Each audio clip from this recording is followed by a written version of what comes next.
Anak ng magsasaka at huwarang ama, ang laging naririnig ni Adele sa paligid sa tuwing pinupuri si Tatay Kanor. Malaki ang naging ambag ng tatay niya sa pag-unlad ng sakahan. Sa kanilang sityo, sa parting timog ng Samar, masasabing isa sa mga magagaling na magsasaka si Tatay Kanor. Ngunit lingid sa kaalaman ng lahat na bago pa man ito napasok sa pagtatanim, naging dalubhasa muna ito sa panunugis ng mga aswang. Naitago ni Tatay Kanor ang mga natatanging abilidad dahil nais niya sanang maiba ang landas ng anak.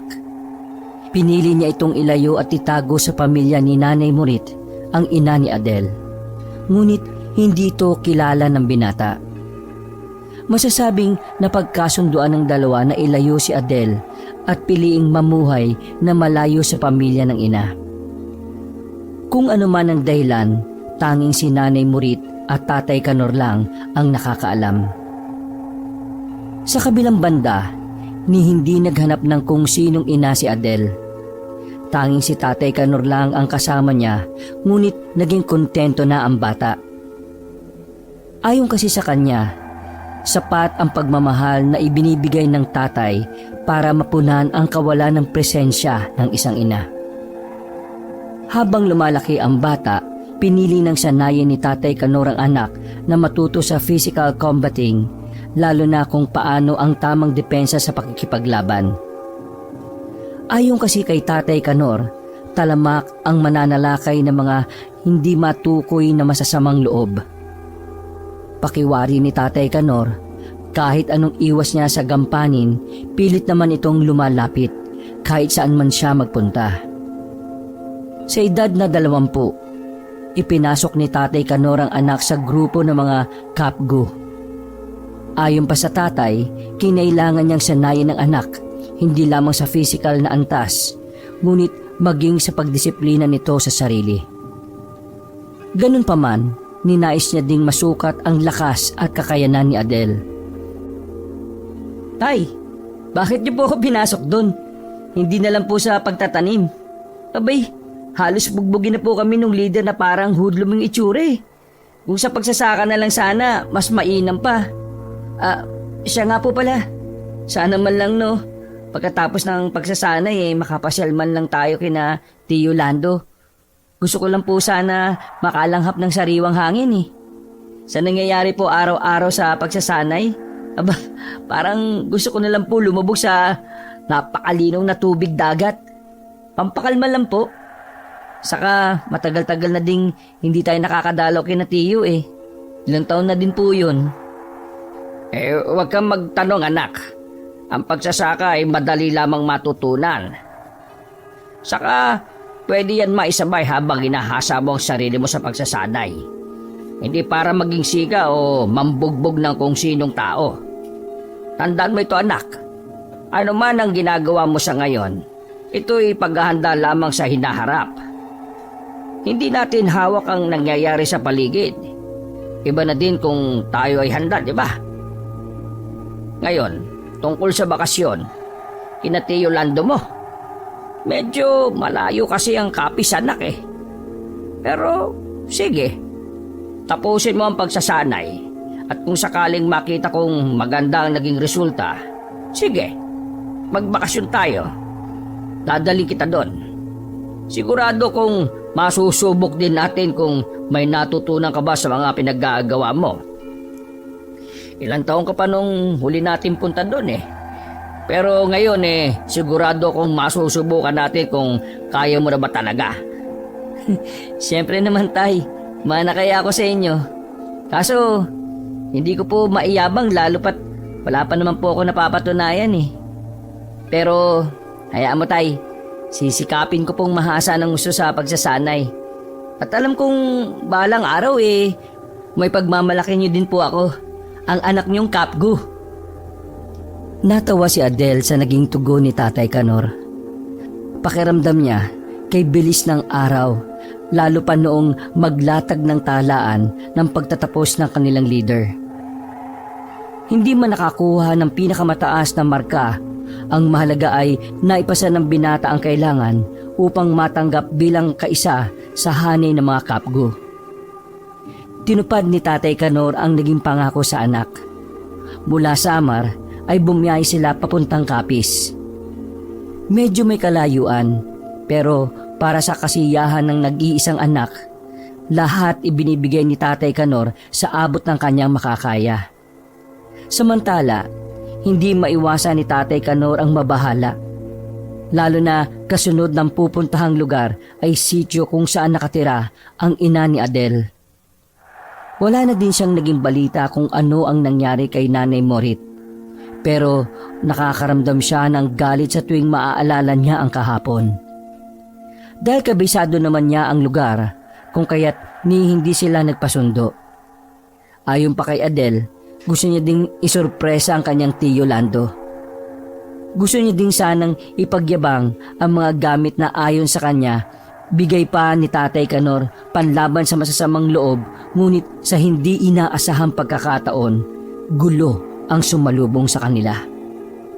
Hoy, walang iya ka! Lumabas ka dyan sa lungga mo at tatagpasin ko yung ulo mo!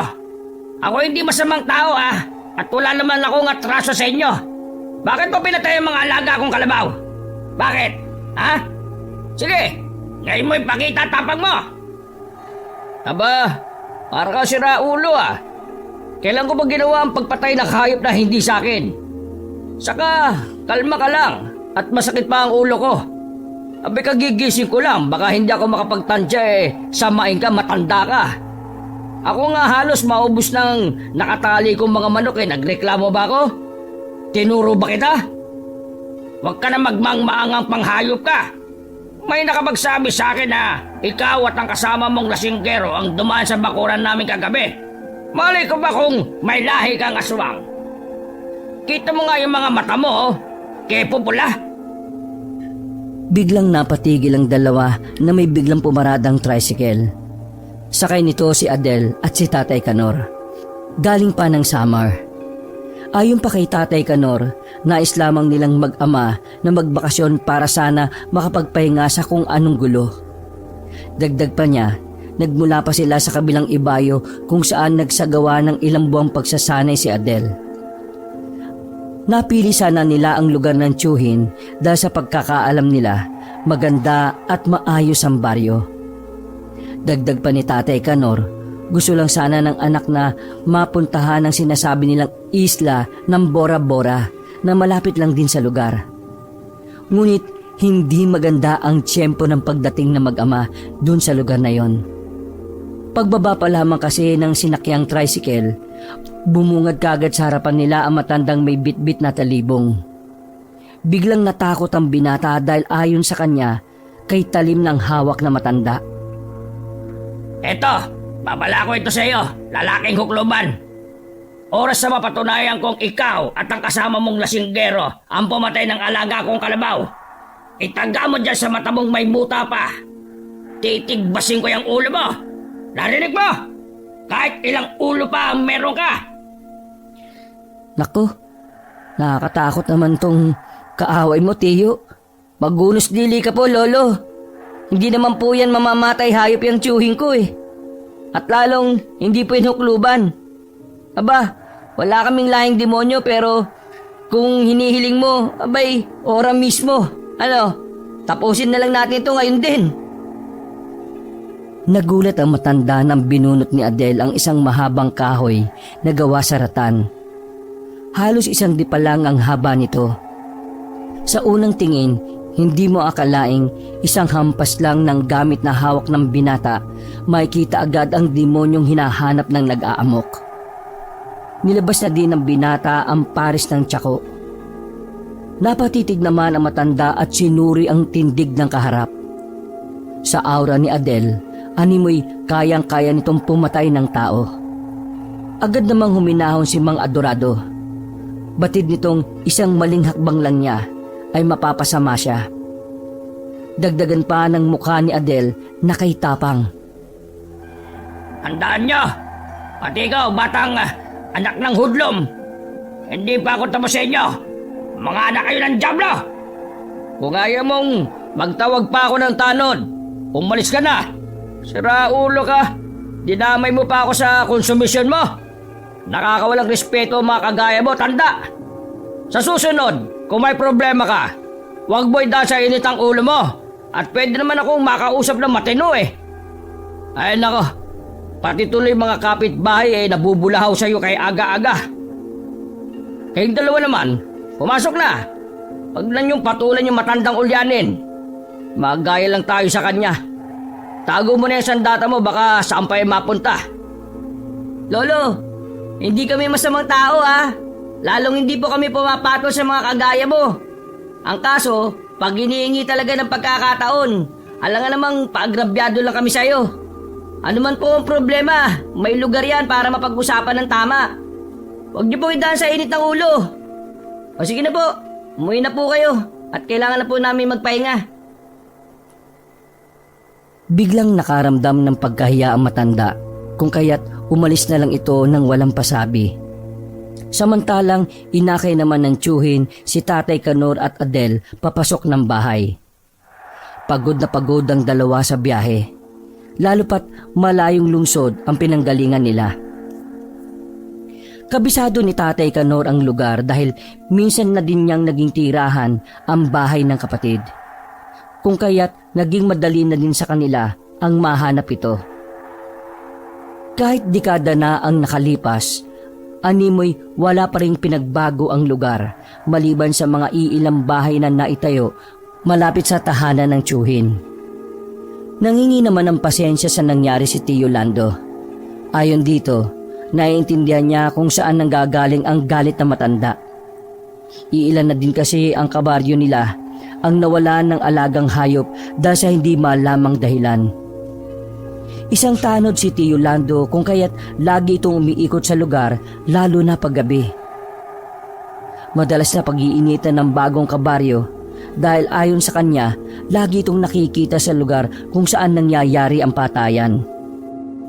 Ano po ba kasing problema, Tio? Saka bakit ikaw ang pagbibintangan? Sana magpasalamat pa nga sila kasi halos hindi ka na nakakatulog sa pagro-ronde. Abay dapat sinabi nyo na yan sa kapitan nyo. Alam na Kapitan Del Barrio yan, iho. Pero alam kong hinahayaan niya lang dahil na din ayaw niya daw ng gulo. Napag-usapan na namin yan sa pagpupulong noong nakaraang buwan. Kilala niya ang gumagawa pero dahil takot daw siya mabalikan oras na may mangyaring masama kung kaya't hinahayaan na lang niya na manginain ng mga aswang basta wag lang daw tao. Duwag po pala kapitan nyo eh. Paano kung wala nang hayop ang matira? Paano na lang? Nakita ko kanina marami mga kabataan sa lugar ninyo eh. May buntis ka pang mga kapitbahay. Yung lumabas at nakinood sa nangyari. Tapos, ganyan mag-isip ang leader nyo? Kilala ba Tiyo kung sino? Natahimik ang tiyuhin at bigla itong napabuntong hininga. Una pa lang, ayaw niyang ilatag ang mga bagay na wala siyang matibay na ebidensya. Hindi niya din alam kung totoo ba ang kutob sa mga nakita niya. Ayon kasi sa kanya, mula noong naipatayo ang pagawaan ng mga banga sa mismong bahay ng kapitan, doon na nagsimula. Sa kabilang dako, kailangan niyang balaan ang mag-ama, lalo pat alam nito na may mga kaibigan sa lugar lalo na si Tatay Kanor. Sa tuwing uuwi si Tatay Kanor sa bahay niya, alam ni Tio Lando na maggagala ito. Meron pang nakikidayo ng inuman sa kaibigan malapit sa kinatatakutang baryo kuno ng kanilang kapitan. Samantala, hindi lingid sa kaalaman ni Adel na ang ama niya ay dating kilalang bilang mamamatay aswang sa kabilang baryo. Lihim na hindi na inilahad ni Tatay Kanor. Maging ang kanyang mga karanasan sa nasabing mga aswang dahil ayaw din itong matakot ang kanyang anak. Tahimik lang ito at hinahayaan ng kapatid niya ang magkwento. Sigurado ka ba dyan, Tiyo? Paano? Alam mo namang pag naawi si tatay dito, kina Roger kagad ang tuloy niya. O di ba, Tay? Kilala ko, no? Ang malapit mong kaibigan. Yun nga lang, hindi ko matandaan ang mukha.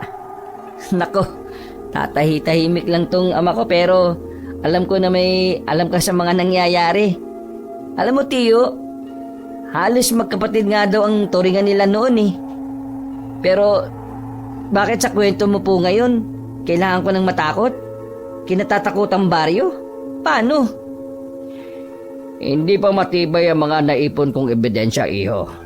Pero oras na may maaktuhan talaga akong nilalang na sanlarin ng baryo na ito, hindi talaga ako magdadalawang isip na pumatay. Ilang buwan na ding pinapahirapan nila mga tao dito sa baryo natin. Dati, manok lang. Tapos, sunod mga pusa o di kaya aso. Ngayon, malaki na, kalabaw na pinapatay nila. Imposibleng magawa yan ng normal lang na taong kagaya natin. Hindi ba, Kanor? Mahulugan ang pagtingin ni Tio Lando kay Tatay Kanor. Hinihintay nitong maglahad ang kapatid. Pero bigo ito at mas pinili pa rin ni Tatay Kanor ang manahimik habang nakikinig sa kanila. Kaya pala, umuusok sa galit ang matanda kanina eh. At sa daming susugurin, ikaw pa talaga. Ay nako, paano kung hindi kami dumating? Dahil lang sa kalabaw, papatay siya ng tao? Hindi lang basta kalabaw yun, Adel. Malaking bagay ang hayop na yun sa tao. Lalo pat wala namang ibang pangkabuhayan sa lugar kundi pangunguma. Iilan lang dito ang may sakayang pandagat. Kahit ako nga malulugi sa mga alaga kong manok eh. Paubos na. Halos araw-araw may nawawala. Isa din sa rason bakit ako nagro-ronda sa gabi dahil nararamdaman kong hindi na tama. Baka sa susunod hindi na hayop ang kainin nila. Tao na. Sa puntong yon, napaisip si Adel. Naramdaman niyang kailangan ng tiyuhin ng alalay, lalo pat napakadelikado ng ginagawa nito. Napagpasyahan nilang mag-ama na hindi gagala bagkus sasama kay Tio Lando sa pagroronda. Ilang minuto ang lumipas nang pinagpahinga na muna sila ng tiyuhin. Ayon dito, may lalakarin lang ito sa bayan at may iwan niya muna ang mag-ama. Batid kasi ng tiyuhin kinakailangan nila ang makapagpahinga dahil sa mahabang biyahe. Nag-iwan na din ang makakain ng tiyuhin bago umalis. Sa kabilang banda, hapon na nang nagising si Adel. Hinayaan na lang niya munang makatulog si Tatay Kanor. Napasarap ang tulog nito dahil sa pagod. Napagtanto niyang hindi pa din nakakauwi ang tiyuhin, kung kaya't nagpa siyang maligo na lang muna bago gisingin ng ama para kumain. Palubog na ang araw ng mga oras na yon. Wala sa loob na kinuha ang tuwalya at pumasok sa paliguan. Pakanta-kanta pa ito habang tinatansya ang temperatura ng tubig. Ilang saglit ang lumipas nang makarinig siya ng pagkaluskos. Malapit lang sa silong ng bahay, ang kulungan ng mga alagang hayop ng tiyuhin. Kung kaya't naririnig mula sa banyo kung may nangyayari sa mga ito. Nung una ay hindi niya pa pinapansin. Ngunit natsyempong nagsasabon si Adel nang biglang magsihiyawan ng mga manok. Tiyempo talagang hindi ako makakalabas dito ah. Sandali lang. Sandali ka lang dyan. Hindi na nakapagbanlaw ng maayos ang binata nang kumuha ito ng tuwalya at lumabas na nakatapis lang. Ramdam niya kasing may kung anong nilalang ang pumasok sa kulungan ng mga manok. Hawak-hawak ang tabo, lumabas ang binata upang alamin ang nangyayari. Napalunok ng laway ang binata nang tumambad sa kanyang harapan ang mga gutay-gutay na katawan ng mga manok. Halos maubos ang mga ito. Nagkalat sa lugar ang mga bahaging natira ng kung anong nilalang.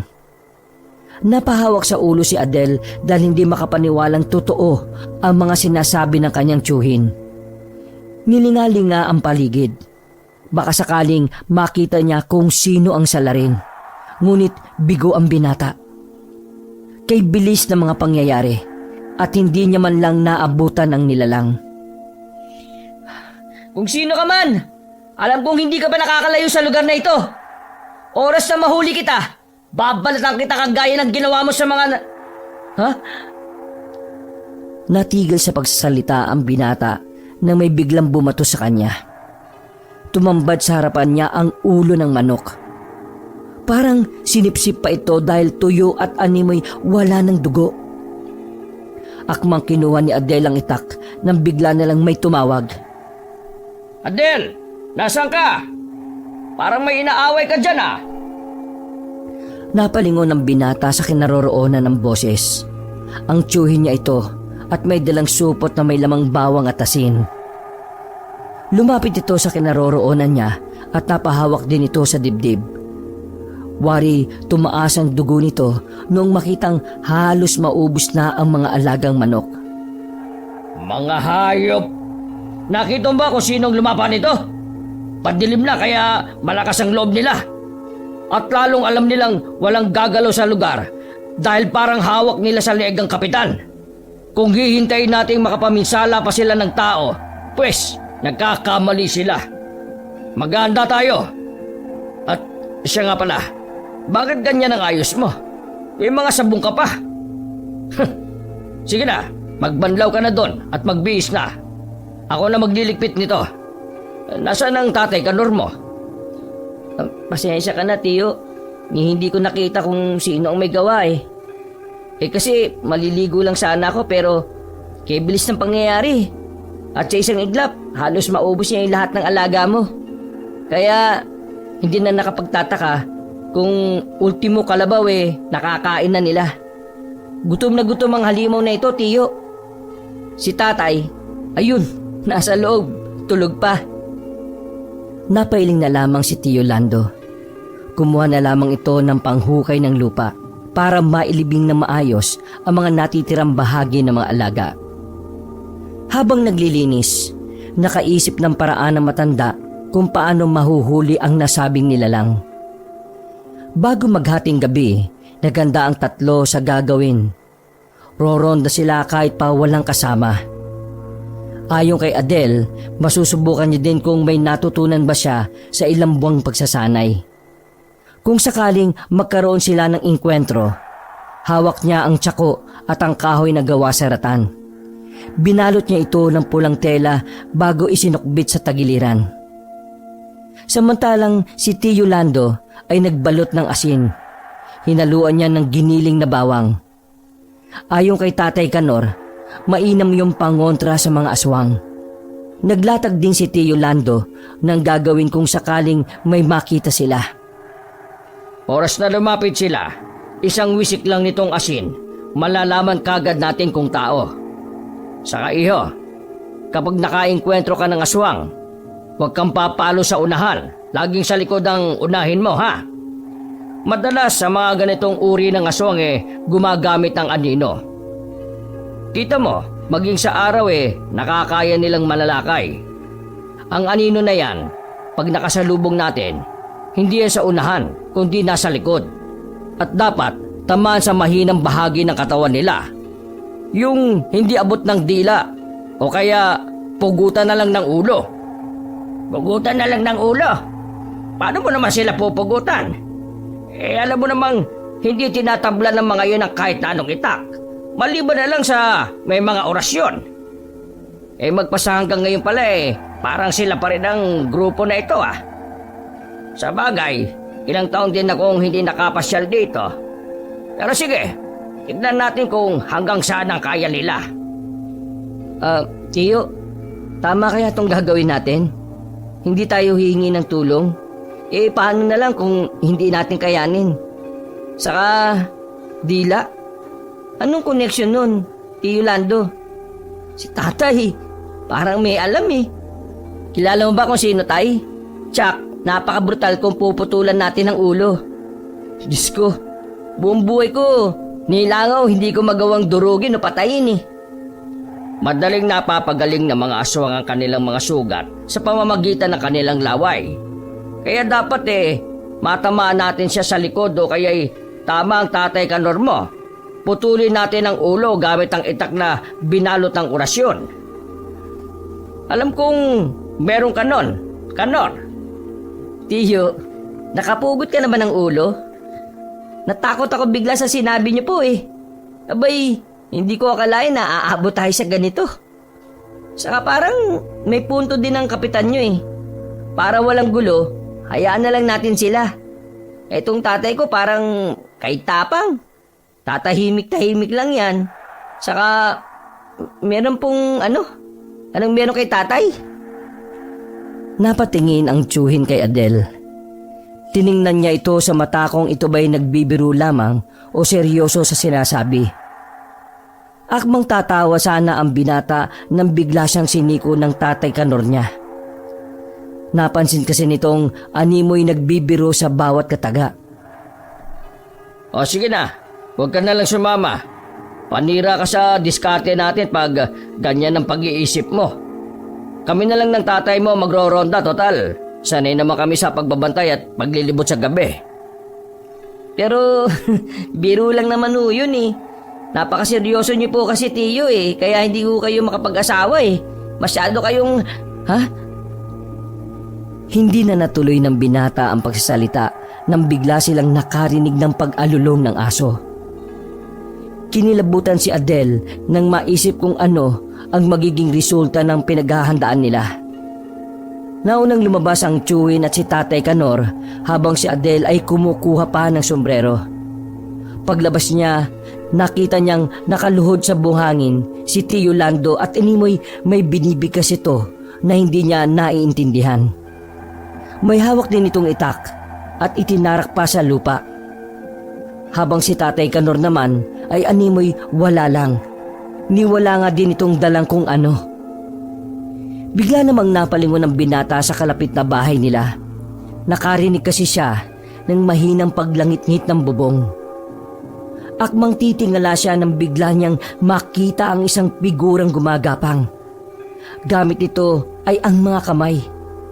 May mahabang kuko at ang nagpagimbal sa kanya ang matatalas nitong pangil na animoy kawangis ng asong lobo.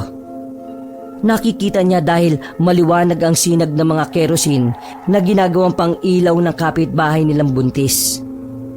Napasigaw si Adele nang makita niyang tumalo nito pababa ng bubong. Tiyo, bilis! Andun na! Tumayo ka na dyan at habulin natin! Hindi tayo habol. Kasi baka patibong ang gagawin ng aswang na yan. Alam niya na hahanapin natin siya. Maganda ka at hindi tayo dadaan sa dinaanan niya. Iikot tayo sa bahay ni Mosang, sa gilid ng bahay ng may buntis. Sigurado ko na yun ang binabalikan nila. Pero mga hayop, nagtiyaga sila sa manok dahil alanganin pa ang bata. Ngayon parang hindi na maganda ang kutob ko eh. Kaya bilisan mo, Kanor. Dito tayo. Umikot sila sa kabilang bahay para salubungin ang nilalang. Ngunit huli na nang maabutan nila. Wasak na ang dingding ng kapitbahay, kung saan natagpuan nilang patay na ang buntis, maging ang kasama nitong matanda din. Nanlumo ang magtiyuhin dahil sa pangyayari. Hindi simentado ang kabahayan ng mga panahong to. Madalas amakan lamang ang dingding o kubo lang ang disenyo ng mga bahay. Kung kaya mabilis lamang itong sirain ng mga aswang o mga nilalang na hindi pangkaraniwan ng puwersa. Nagtawag na ng pulis at iba pang mga kasamaan si Tio Lando para may mag-ayos ng bangkay. Halos gutay-gutay ang nasabing biktima lalo pa ng buntis. Sobrang bilis ng pangyayari kung kaya't hindi man lang nila natulungan ang kapitbahay. Naisalaysay ni Adele ang mga nakita, pero dahil sila lang naman ang nakasaksi, hindi ito ikinonsidera ng mga pulis, lalo pat tumimbre na ang kapitang nauna pa sa kanila. Pinagbantaan pa nga sila na kung maghahayag pa ng mga nalalaman ay sila mismo ang ipadadampot at ipakukulong dahil wala namang ibang suspek sa nangyari. Nanlumo si Tio Lando dahil alam niyang hindi mananalo ang kagaya nila sa taong may posisyon sa lugar nila. Kahit anong gawin nilang paliwanag sa mga ito, basta't sarado ang kaisipan sa mga bagay na mahirap talagang paniwalaan, lalo pat wala namang nakikita sa kung ano-anong nakikita nila. Lalo pat wala namang nakakita sa kung ano ang nakita nila. Habang inaayos sa mga bangkay, hindi na iwasan ni Tatay Kanor ang mapaikot muli dun sa lugar. Malakas ang pakiramdam nito at bigla niya naman kasi narinig ang pamilyar na ingay. Maging si Adele ay napabalikwas din, kasama ang mga pulis at iba pang tanod. Para maalerto na magtsuhin ang lahat, bigla silang sumigaw. Nakunwari silang nakikita nila pero ang totoo ay hindi nila alam kung saan banda. Sa tagpong yon, nagpanik ang lahat. Napilitang magronda maging ang mga pulis. Pinaikutan nila ang mga kabahayan. At sa di inaasahan, naabutan nila ang isang lalaking hubot-hubad na gumagapang sa damuhan. May mga bakas pa ito ng dugo sa katawan. Nagulat ang kapitan sa nangyari. Pero dahil may mga kapulisan, hindi makaporma ang nasabing leader ng baryo. Naku, gagapang ka pa ha? Ayan tuloy. Sana kasi hindi ka na huminga eh. Nakita mo nang marami naghahanap sa iyo eh. Kay payat mo pero kung makakain ka ng kalabaw, daig mo pang... Dapat sa'yo. Pinakain nito eh. Hayop ka. Pinahirapan mo pa ako sa paghahanap sa'yo.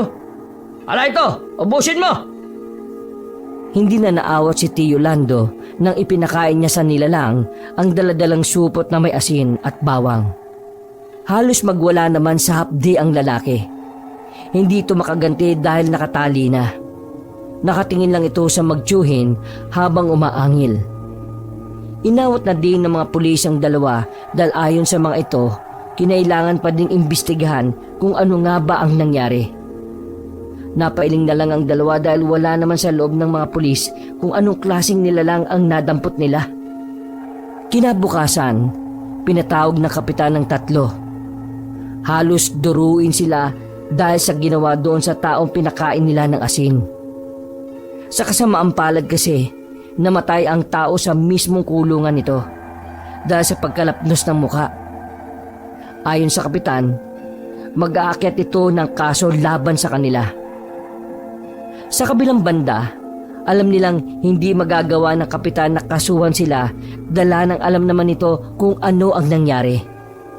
Ngunit pakiwari nagdadrama ito lalo pat parang nakaramdam ang magtsuhin na alam nito kung sino ang mga aswang. Sadyang iniintindi na lang muna nila sa kadahilanang gusto lamang nitong proteksyonan kuno ang lugar. May mga nagsasabing iba na duwag ang kanilang kapitan del barrio. Wala ako sa lugar para sumabat pero parang may tinatago ka, kapitan. Takot ka ba? Hindi mo ba nakikita kung ano ang kaya nilang gawin sa nasasakupan mo? Kung hindi mo kayang maghayag, pues hindi mo kami mapipigilan sa paghahanap ng katarungan, lalo na sa pinatay na mag-ina at nararapat lang na patawan ng kamatayan ng aswang. Imbis na magpasalamat ka ipokrito ka rin eh. Etong tatandaan mo oras na makahanap kami ng butas sa'yo, sisiguraduhin ko, pati ikaw tatabasin ko. Hindi nakapagsalita ang kapitan, lalo pa nang makita niyang umiba na ang ekspresyon ng mukha ni Tatay Kanor. Kalmado lang kung titingnan pero kay didiin ng bawat katagang binibitiwan nito. Hindi niya kilala ang kaharap pero batid niyang may nalalaman ito patungkol sa mga nangyayari. Tumalikod ang tatlo na hindi na nagsalita pa. Hinayaan na din sila ng kapitan na makaalis dahil ayon dito, ayaw na niya ng gulo. Maraming tsismoso sa labas, maging si Mang Adorado ay nakiosyoso din. Sumalubong pa ito sa tatlo at nanghingi ng dispensa. Kahapon lang ang tapang-tapang nyo tapos ngayon Ay nako, parang kapitan nyo lang din, bulag sa nangyayari. Baguhan ang kapitan nyo, Lando. Hindi niya alam ang ginagawa niya. Pero malakas ang amoy ko sa leader nyo. Nararamdaman kong may tinatagong lihim yung kalbong panot na kapitan. Una pa lang kita ko sa kapitan na yan duda na ako Kung hindi yan mapera, hindi yan mananalo dito. Kayo na nga tumutulong kayo pa ang minasama. Kahit sino dito sa baryo, makapagsasabing mali ang ginagawa ng kapitan. Dapat yung aswang ang pinagalitan niya. Merong sumabat na isang lalaki. Napalingon si Tatay Kanor kung saan nanggagaling ang boses dahil batid niyang kilala niya kung sino ang nagsasalita. Ako to, pre. Ang kaibigan mong kay tagalan naghihintay sa pagbabalik mo. Kamusta? Parang hindi ka tumatanda. Kailan ka ba bumalik? Napangiti si Tatay Kanor nang makita ang kaibigan na tinuring niya ding kapatid. Hindi yung taga doon sa baryo pero napakunot ang noo niya dahil nagtataka kung papaanong napadpad ang kaibigan sa lugar. Bago pa man ang lahat ng paglalahad, niyaya na sila ni Tio Lando na umuwi. Tanghali na at kinailangan na nilang makauwi para makapananghalian. Dahil sa mga nangyari, ni hindi man lang sila nakakape para sa agahan. Nako Tio, mabuti pa nga po. Kanina pa ako nagugutom eh. Sa inis, parang gusto ko nang isubo yung kalbong nagnangangak-ngak kanina eh. Lang niya, tayo pa lumabas na masama eh. Kaya mo na. Papapasaan ba't malalaman din natin ang tunay na motibo ng kalbong yon? Namumuro na yun sa akin eh. Pasalamat siya, naiwan ko yung supot ng asin na may bawang at chili. Kung nadala ko, nako, pinakain ko din yon. Tumahimik na nga kayong dalawa. Nung nandun kanina, hindi kayo nagsasalita.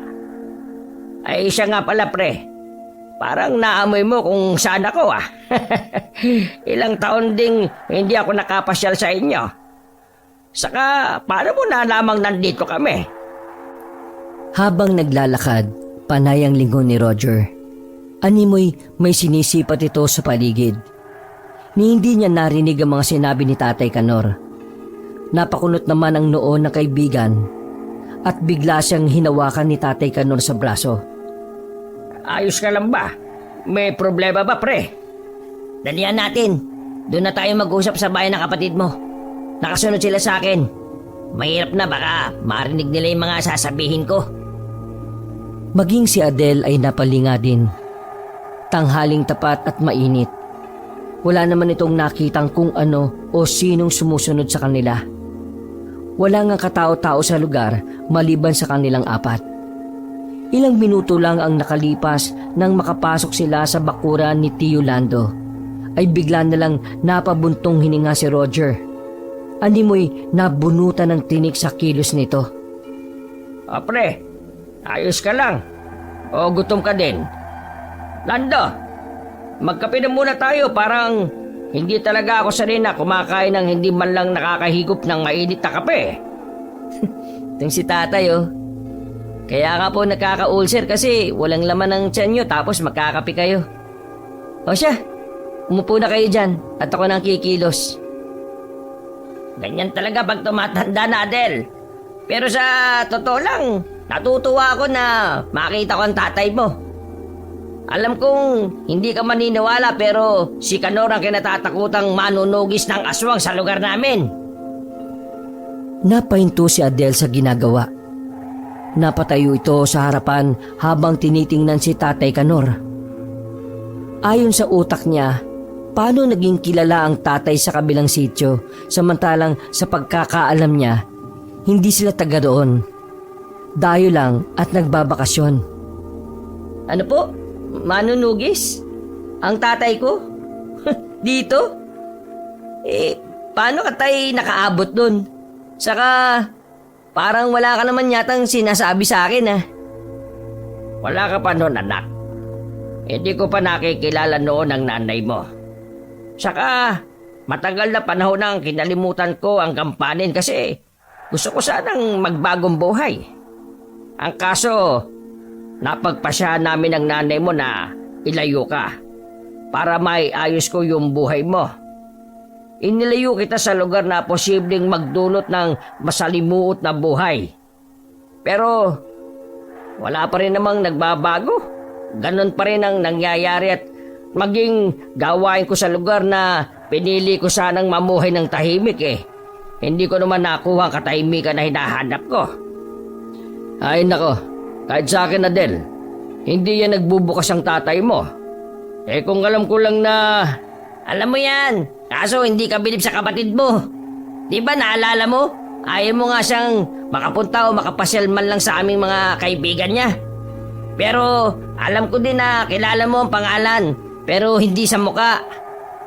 Ngayon, ang pangyayari sa aswang na napatay nyo ay magiging hudyat ito ng malaking gulo. Sigurado ako, maghahanap ang kalaban. Nagkatinginan ng magkapatid. Ayon sa kanila, may punto si Roger. Maging ang mga kataga nito ay nagpapatunay na kaibigan siyang tunay ni Tatay Kanor. Ganun pa man, hindi mawari ni Adel kung bakit maging ang tiyuhin at tatay niya ay hindi pala magkasundo. Hindi sa kontra ako sa iyo, Kanor. Bilang kapatid mo, ninais ko lang naman na huwag mong pasukin ang magulong mundo sa pagitan ng tao at mga nilikha ng dilim. Noon pa man hinihimo kitang layuan mo ang sinasabi mong gampanin. Kung hindi pa dumating yung anak mo, hindi pa ako mapapanatag. Nang dahil kay Adel kung bakit binitiwan mong lahat. Pero ang masaklap, iniwan mo ko dito. Dalawa na nga lang tayo lumayo ka pa ng husto. Baka magkaiyakan pa kayong dalawa ha. Magsiayos na nga kayo. Hindi kayo magkasundo kasi pareho kayong naglihiman eh. Ikaw, Lando, nag-aalala sa kapatid mo. Maging siya, ganun din. Kaya ngayon pa lang, tundukan nyo na yung mga sikreto. Masarap ang buhay ng malaya, no?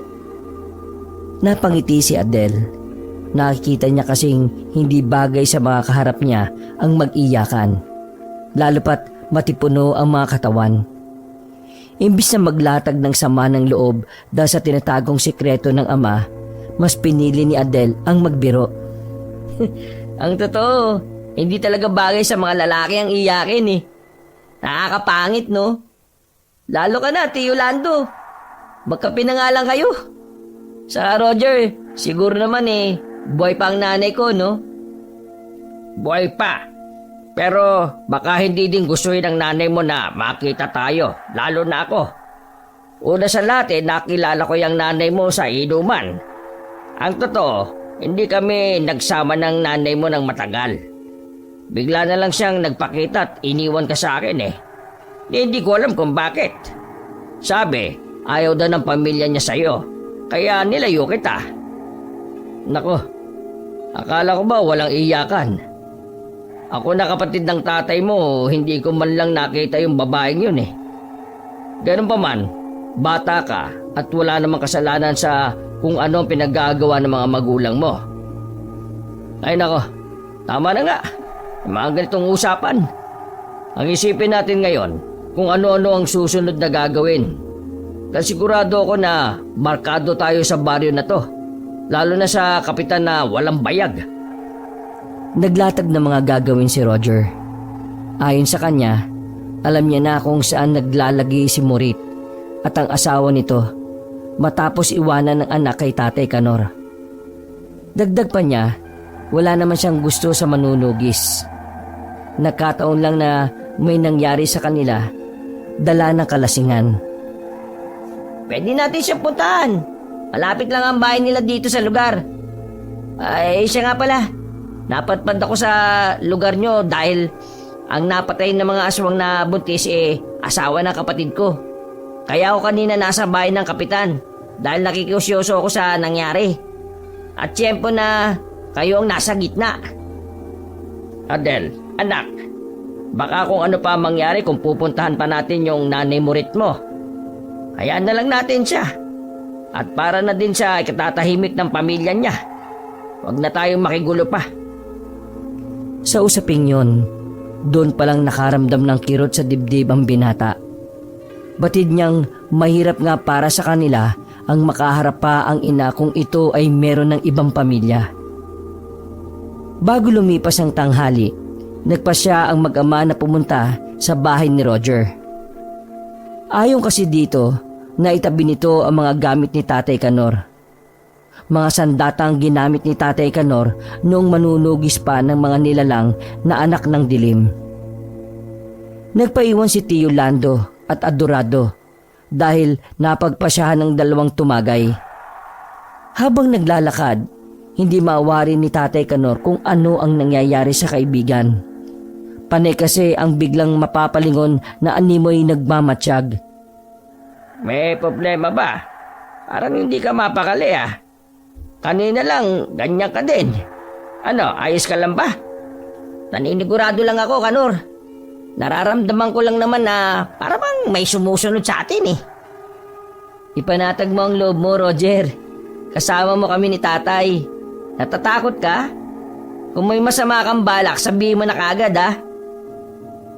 Sabay bunot ng pamalo na nakasukbit sa likod niya. Inawat ito ng ama at nag-abiso na huwag maglabas ng kahit ano, lalo na kung ito'y banta sa paligid.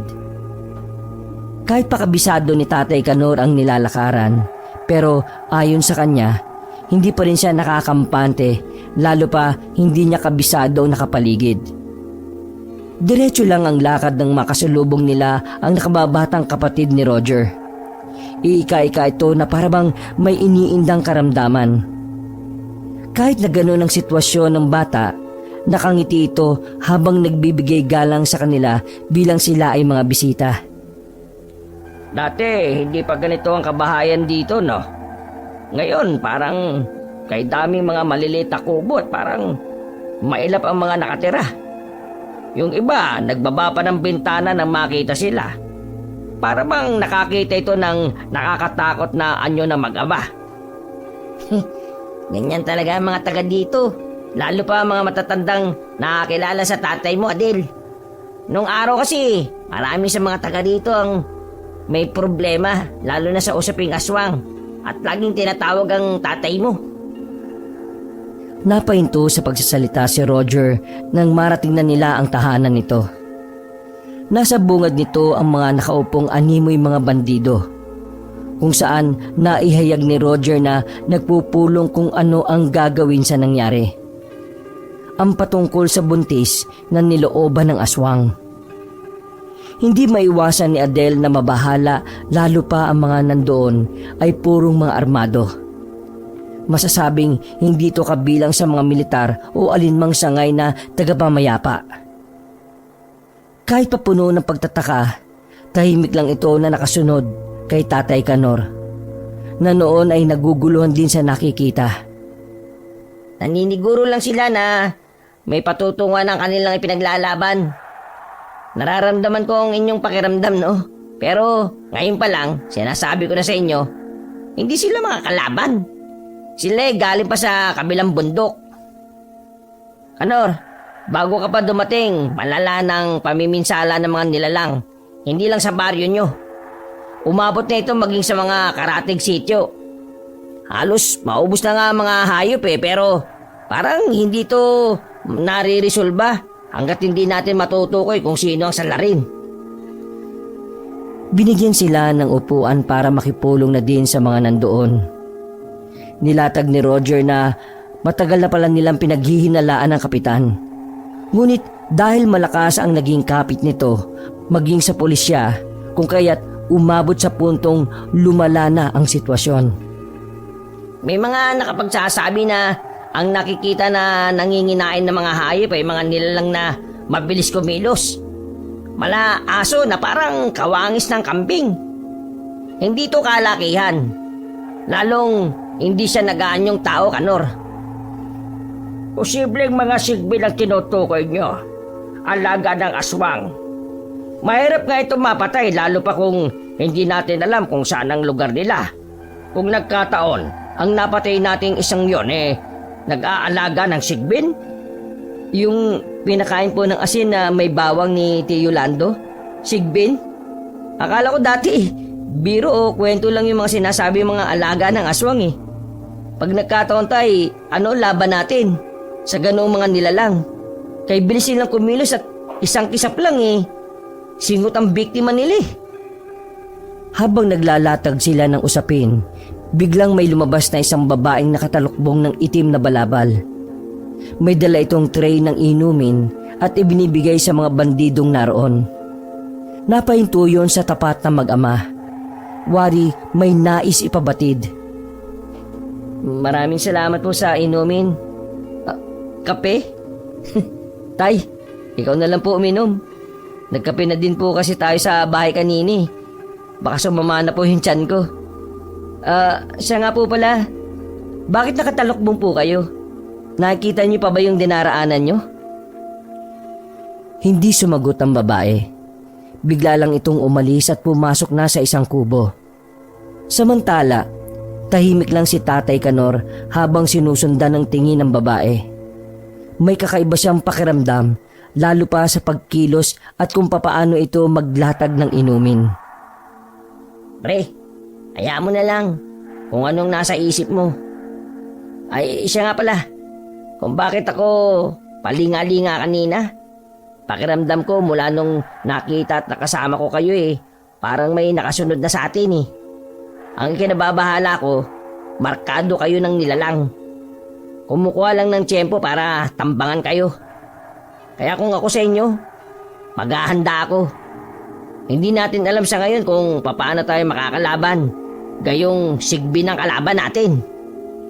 May laban tayo. Mamayang gabi, samahan nyo kaming magro-ronda kasama ni Lando. Mag-iikot tayo kung saan posibleng dadaanan nila. Anong oras na ba? Ilabas mo pre mga gamit ko. At susuyurin natin kung ano pa ang pwede nating magamit na sandata. Maihanda na din ang mga gamit. Naglatag si Tatay Kanor ng plano. Dahil kabisado ang sityo kung kaya't nagtalaga ito ng mga tao kung saan posibleng dumaan ang mga nilalang. Nahati sila sa 5 grupo. Ang bawat isang hanay ay may 4 o 5 miyembro. Pumili lang kayo ng isang tagahudyat o maging leader ng hanay ninyo. Nang sa ganon, hindi tayo mahihirapan. Hindi rumoronda ang mga tanod ni Kapitan pero si Lando ay laging may kasamang lasing kapag umiikot. Pero ngayon, nandito kami ng anak ko, kasama niya. Bago mag-alas 4 ng madaling araw, balik kayo dito. Sa bahay na to, ang magiging tagpuan natin. Nakahanda ang mga bandido pero nagmungkahi si Roger na magpalit sila ng damit. Na parabang mga lasinggero nang sa ganon ay hindi sila mapag-isipan ng masama ng mga taong makakasalubong sa kanila. Ayon kasi kay Roger, mga iilang residente ng lugar ang nasa labas pa ng bahay hanggang bandang alas 9. Meron din mga totoong tanggero talaga sa lugar, lalo pat nakatayo ang isang bahay aliwan. Malapit mismo sa bungad ng sityo. Tambayan ng mga namamasada, mga nais ng panandaliang saya. Ayon pa sa kwento, ni hindi iyon napapasarado na kapitan dahil maging ito natambay din sa bahay aliwan. Lalo pa kung may mga bisita itong nagmumula pa sa ibang lugar. Wala tayong magagawa kung susunod lang tayo sa walang hiyang kalbong kapitan na yon. Napapanaw na din na lumaban tayo. Baka sa susunod, pag walang makaing hayop ang mga sigbin tao na ang bibiktimahin, kagaya ng nangyari kagabi. Tay, padilim na po. Umuwi na po tayo. Medyo malayo pa naman po yung lalakarin natin. Ano mang Roger, sasama ka po ba pabalik? Wag na anak. Makikita pa naman tayo dito sa madaling araw. O paano Roger, mauna na muna kami. Ang 2 pares ng talibong lang ang kinuha ko. Meron pang ilang sandata ang natira sa kahon. Bahala ka na kung ibibigay mo ito sa mga kasama. Paano? Mag-iingat tayo lahat. Pasasaan ba't matatapos din itong kinakaharap nating problema? Ilang sandali pa nang umuwi na ang mag-ama. Medyo padilim na ang paligid. Pero nakikita pa naman kung may mga nakasalubong sila. Tahimik silang dalawa habang binabagtas ang kahabaan ng wayang. Maya-maya pa, may narinig si Tatay Kanor na ingay sa di kalayuan sa dinadaanan nila. Unay, hindi niya ito pinapansin kasi naririnig niyang boses kambing. Nilingalingan ni Tatay Kanor kung saan banda ang tumutunog nang biglang madako ang paningin niya sa puno ng nyog. Nakakita siya ng tali, indikasyon na may hayop na itinali sa puno. Hindi niya sana papansinin nang biglang may narinig siyang mahinang tunog na parang ngumunguya. Hindi niya napigilan ng sarili kundi ang lapitan at usisain ang nangyayari. Ano po yun, Tay? baka may tinali lang kung anong hayop sa... Ha? Nalaki ang mga mata ni Adele na makita niya mismo sa mga mata niya kung paano nilantaka ng dalawang sigbin ang patay na katawan ng malaking baka. Akmang sisigaw ang binata nang biglang pinigil siya ng ama. Hinarang nito ang mga palad sa bibig ng anak para hindi makagawa ng ingay. Nagtago silang dalawa habang hinahayaan nila ang mga sigbin na manginain. May biglang naisip na plano si Tatay Kanor, kung kaya't pinakalma niya muna ang binata. Hinayaan niya lang na makatapos ang mga sigbin sa pagkain. Sa isip ni Tatay Kanor, susundan niya ang mga bakas na mga nilalang. Dagdag pa niya, nakakasiguro siya na matapos itong lantakan ng biktima, didiretso ito uwi at papasok sa tapayan kung saan ito nakatira. Minuto lang ang nakalipas nang masimot ng mga sigbi ng katawan ng baka. Akmang papalayo ito sa lugar nang biglang napagalaw si Adele sa kinatatayuan na siya namang nagdulot ng komosyon. Akmang susugurin sila na may biglang may ng bato. Sunod-sunod ang paglaglag ng malalaking bato. Napatakbo ang mga nilalang papalayo nang biglang isa sa kanila ang tamaan. Ayos lang ba kayo? Kung ako sa inyong dalawa, umalis na kayo sa lugar na ito. Kahit pa anong dami ng bandido na tawagin ninyo, hindi kakayanin sa dami ng sigbin. Matagal lang pinamumugara ng mga alaga ng aswang ang lugar na ito. Kaya kung mahal nyo ang mga buhay ninyo, may panahon pa para makaalis kayo. Teka, sino ba kayo? May alam po ba kayo sa mga nangyayari? Ikaw ba ang babaeng nagbigay ng... Ako nga.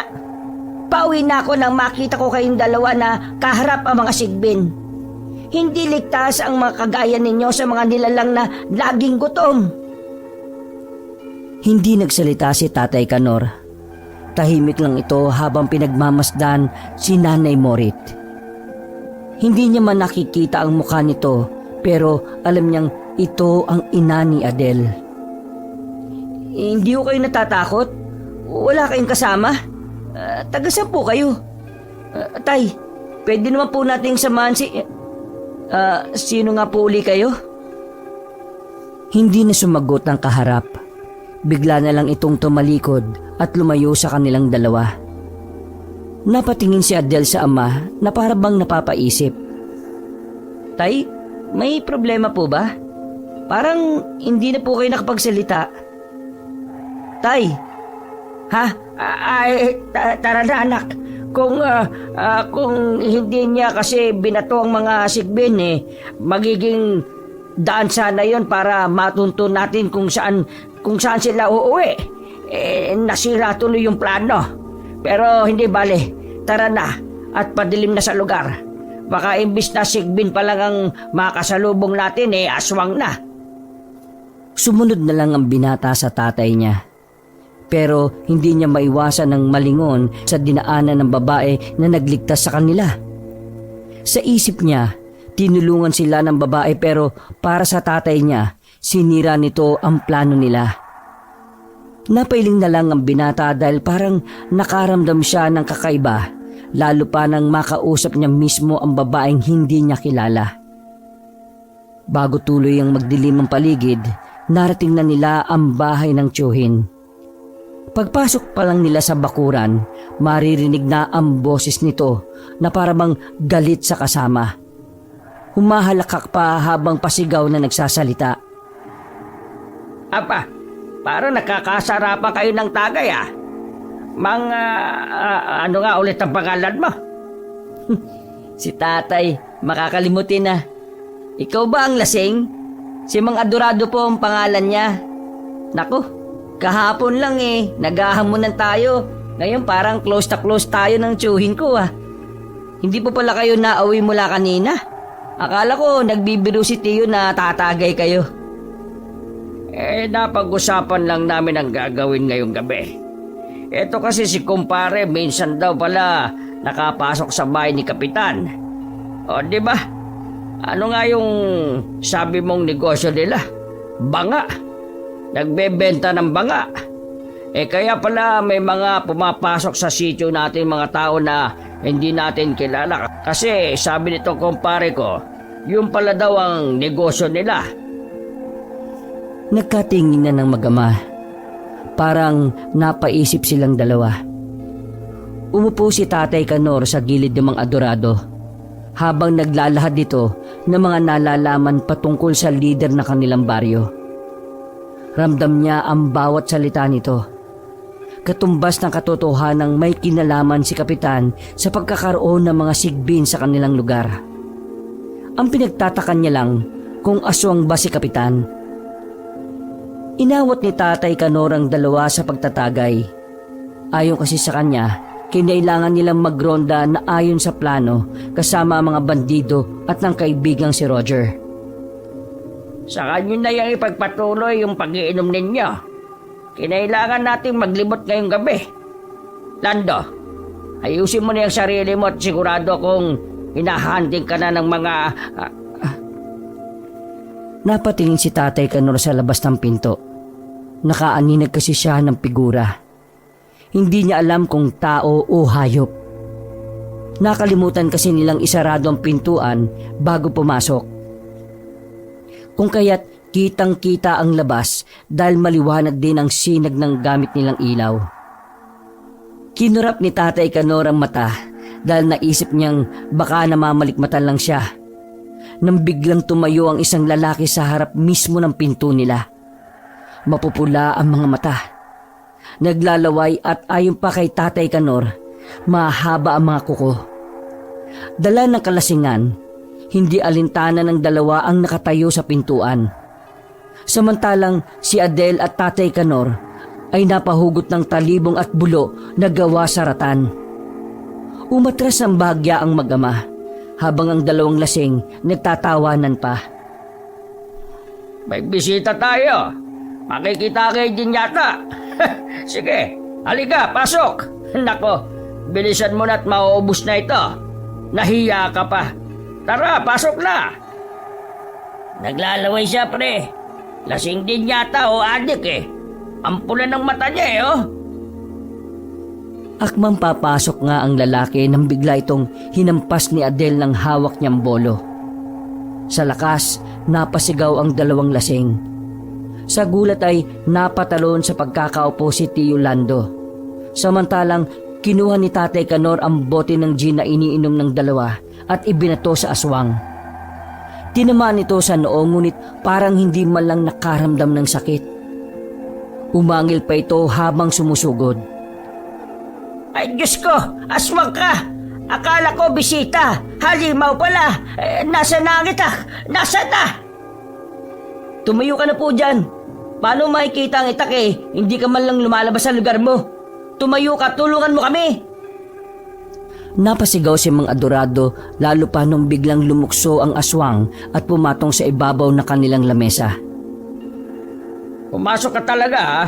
Ang tapang mo naman para sumugod. Sige, gusto mo magpakamatay? Himbis na hambalusin sana ni Adel ulit ng bolo, hindi ito tinamaan.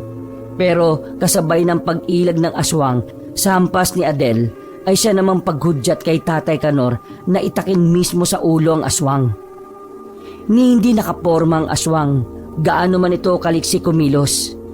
Humiwalay ang ulo ng aswang sa katawan. Tumilapon sa harap mismo ni Mang Adorado. Diyos ko! Ama namin sumasalangit ka! Sabay ng alad mo! Diyos ko! Ulo! Ulo! Tumayo ka na kasi dyan! Talaga namang tayo na ang punterya ng aswang!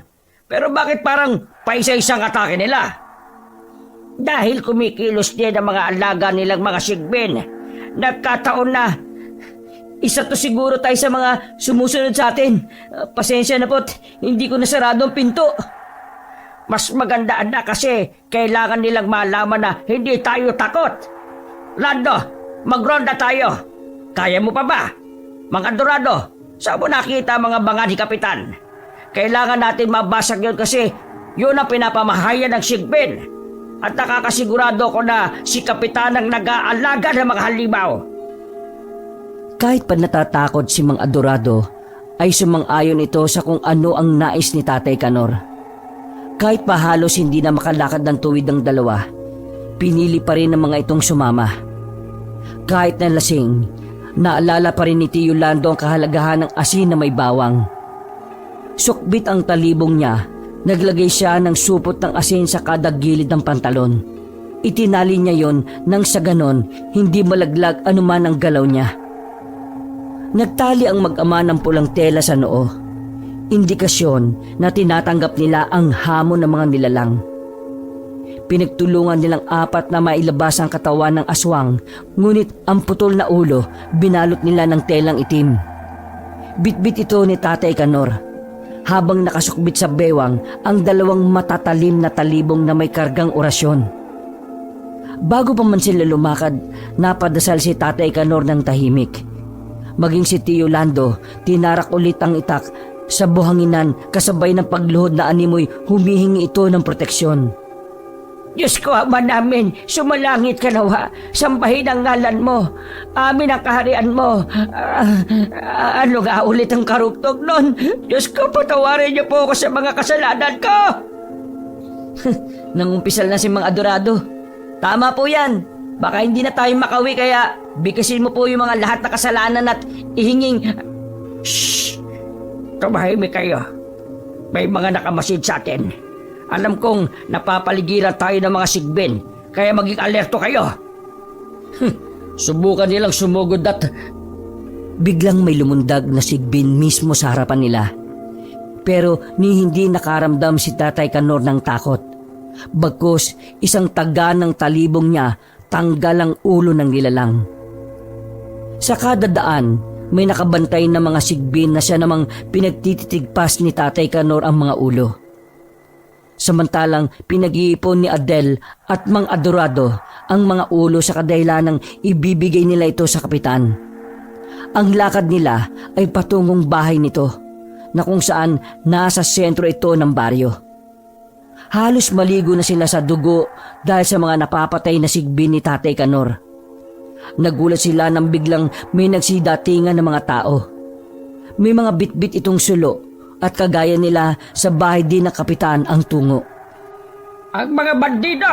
Maganda kayo't ubusin natin lahat ng mga sigbin na nakaharang sa daanan natin! Ang bigat na, Tay. Ang dami namang ulo na to. Pwede na nating makagdireta to eh. Malasa siguro yan kasi karnya kinakain. Kalderetang sigbin ang kalalabasan kung nagkataon. Kung may luluwan nila ang kalabaw ko, baka sakaling hindi ko sila lulutuin pero mga hayop na to, kampo ng dilim. At tama lang na masunog sila para sila naman ang lantakan natin. Napahinto sila sa paglalakad nang makasalubong nila ang grupo ng mga bandido.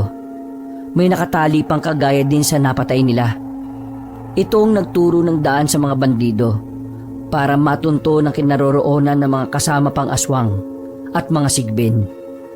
Hawak ni Roger ang tali habang may dala din itong talibong na nakatutok sa likod ng bihag na aswang. Dangya, kaya pala galit na galit ang kalbong kapitan na yan eh. Sa tuwing may nagrereklamo, yung pala siya ang leader ng mga sigbin. Hoy, matandang kalbong kapitan! Lumabas ka dyan! Kung ayaw mong matos na sa loob mismo ng bahay mo! Labas! Demonyo! Buti na lang hindi kayo sinalubog ng mga sigbin. Ang dami nang napatay namin pero nakakatiyak akong mas marami pa kung susugurin natin ang lugar na to. Ilang sandali pa na may biglang lumabas na tao. Hindi kaaya-aya ang mukha kung kaya't napagkamalan nilang aswang. Nagmamakaawa ito at nakiusap na huwag siyang patayin. Lumuhod pa ang tao sa pagmamakaawa. Hoy, kumita na yung ginagawa mo. Pag hindi ka tumayo dyan, hahampasin kita ng bolong hawak ko. Nasaan ang kalbo kapitan?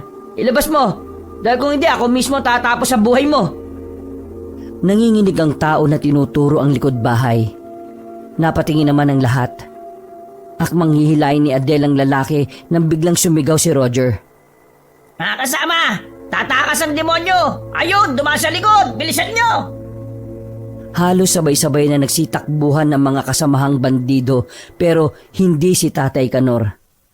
Alam niyang Mapaglinlang ang mga aswang kung kaya't hinila niya ang lalaki at itinulak papasok. Sige, dali, pasok! Saan nakatago ang mga banga? Saan? Akala mo mabibilog mo ang ulo namin? Nagkakamali ka!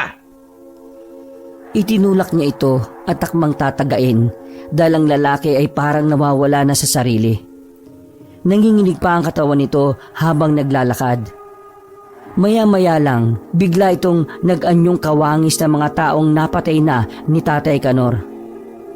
Halos magkapareho ng figura at pangangatawan. Sabi ko na nga ba tay aswang din Ibigay niyo na to sa akin, ako natatapos nito. Wala na kung ano pang salita, bigla na lang tong tinaga ni Adel sa ulo. Animoy walang nararamdamang awa sa aswang. Doon na nila pinasok ng husto ang kabahayan. At sa kasamaang palad, ang bahay na yun ay puno ng mga tapayan. Halos lahat ng sulok ng bahay ay may mga banga. Pero merong maliit at merong malaki. Hindi na nagdalawang isip pa ang mga ito na sunugin ang buong lugar. Maging ang mga ulo ng mga sigbin na naipon nila ay itinapon na sa nagbabagang apoy mula sa bahay na sinusunog nila. Habang nagliliyab ang apoy, sari-saring huni ang naririnig nila. Animoy may umiiyak na parang bata at meron pang naghihiyaw na animoy boses tao. Nakakilabot tayo, no?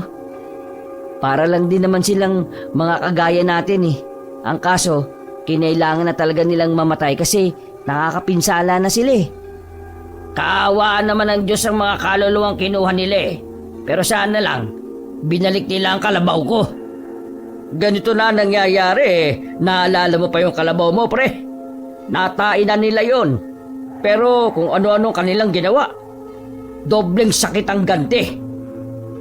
Halos inumaga na sila sa lugar at marami na ding mga tao ang nagsilabasan lalo pa nung biglang lumiwanag dahil sa sunog.